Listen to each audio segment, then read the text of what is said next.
Donc, bismillahirrahmanirrahim, on continue l'analyse de ces deux courbes. Donc, en ce qui concerne l'affaire, donc, le maximum d'absorption de calcium milligramme par gramme matière sèche, donc la valeur maximale est 9. En ce qui concerne l'impingent, donc 22,8. Donc, l'affaire, c'est une plante qui tolère un sol calcaire. Donc, on déduit. Donc, pour la fève, on constate, on va les analyses ou les déductions sur la page Instagram. بالنسبة اللي بغا يراجع ولا اللي بغا حنا هكا كنا كنقراو هكا كنا كنديرو التحليل كنا كنديرو لي زاناليز après les déductions. Donc, pour la fève, donc on constate que malgré l'augmentation du pH, donc ne contribue pas à l'augmentation qui est l'augmentation excessive بطريقه يعني كبيره جدا l'absorption des ions Ca2+. Donc on déduit que la fève tolère le sol calcaire. C'est pour cela que la fève est une plante calcicole محبه للكيس. Donc d'abord pour la figure B, la page 36. Donc, on mesure la vitesse d'absorption du potassium en présence de Ca2+ et en absence de Ca2+. Donc, le titre de ce graphe, le deuxième graphe. Donc, on mesure la vitesse d'absorption des ions K+ par des racines du lipingent selon la concentration des ions Ca2+ dans le sol. Donc, c'est un titre. Donc, le graphique de la figure B représente les résultats obtenus. Donc, là, quand je vois la vitesse d'absorption de potassium en absence de Ca+, est très élevée par rapport à la vitesse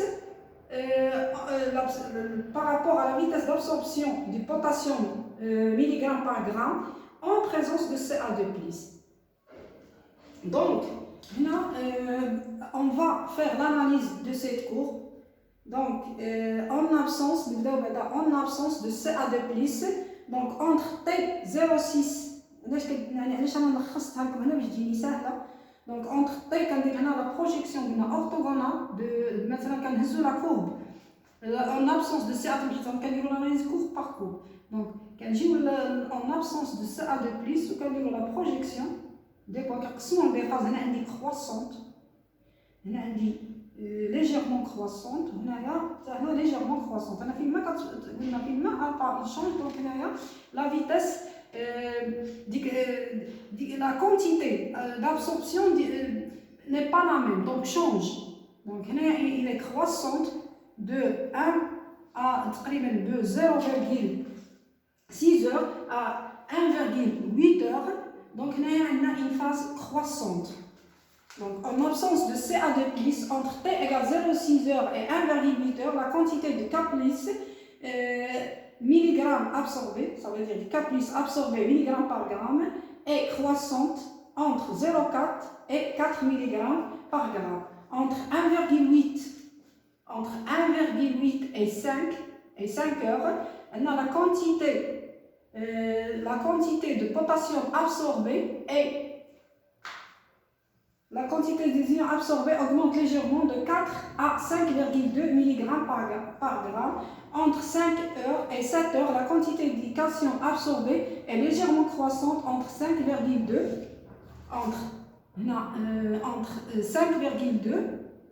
et 5,8.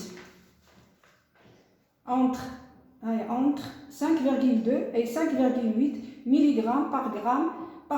Donc, il y a la valeur maximale d'absorption. Il y a la valeur maximale d'absorption de Ca2, la valeur maximale d'absorption du potassium en absence de Ca2+, il y a 5,8.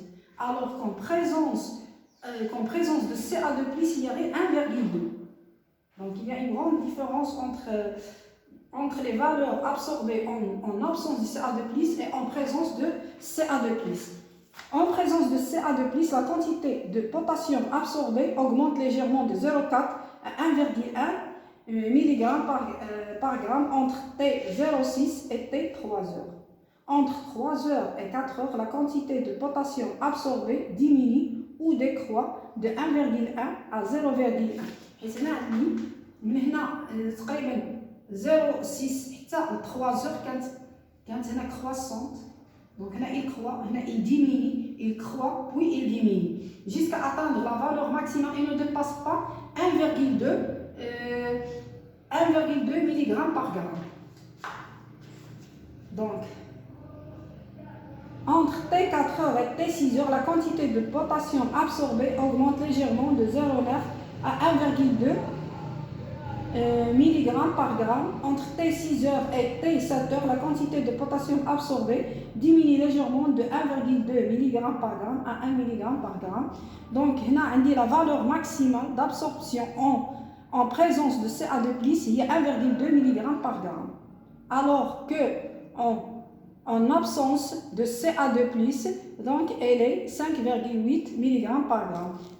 Donc on déduit que la présence du calcium dans le sol entrave ou empêche fortement l'absorption du potassium. يعني تحول دون امتصاص، يعني تواجد الكالسيوم في التربة يحول دون امتصاص البوتاسيوم le K+, les ions K+.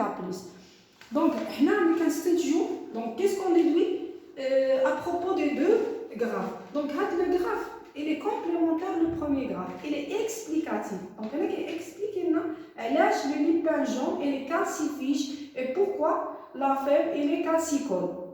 Le lipage jaune il est calcifige.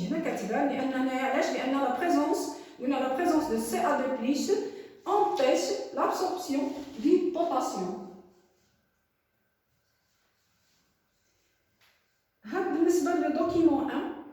بالنسبه للدوكيمون 1 حنا كنشوفوا هنايا لا ريبارتيسيون دو شين لييج. لا هنايا لير دو ريبارتيسيون دي سيتين كارت كتبين لنا لا ريبارتيسيون دو شين لييج في لا ريجيون دو رابا. دونك هنا في لي ريجيون لا ناتير دي سول شين لييج. دونك هنا عندنا المعموره صاب كواترنير بليس، يعني بليس il est présent, شين لييج il est présent. Donc زائد schiste quartzite et granite primaire, donc il est présent. Ou le massif quartzite et granite, donc il est présent. Le calcaire, فين ما كنشوفوا un sol calcaire بالنسبة للشين لييج، فين ما كنشوفوا un sol calcaire كنلقاوه absent. Donc بالنسبة للشين لييج donc هنايا il est calcifige. علاش؟ لأنه ما كيبغيش un sol calcaire. Il tolère tous les sols تقريبا il est présent dans tous les sols sauf le sol calcaire. Donc هذه c'est une plante calcifige يعني منفورة للكيس. Donc là on attire des sols les différentes régions. لأن les facteurs édaphiques هما فيهم la texture, la structure, la porosité ou le pH يعني la nature chimique du sol. Et merci de votre confiance. Shukran jazilan.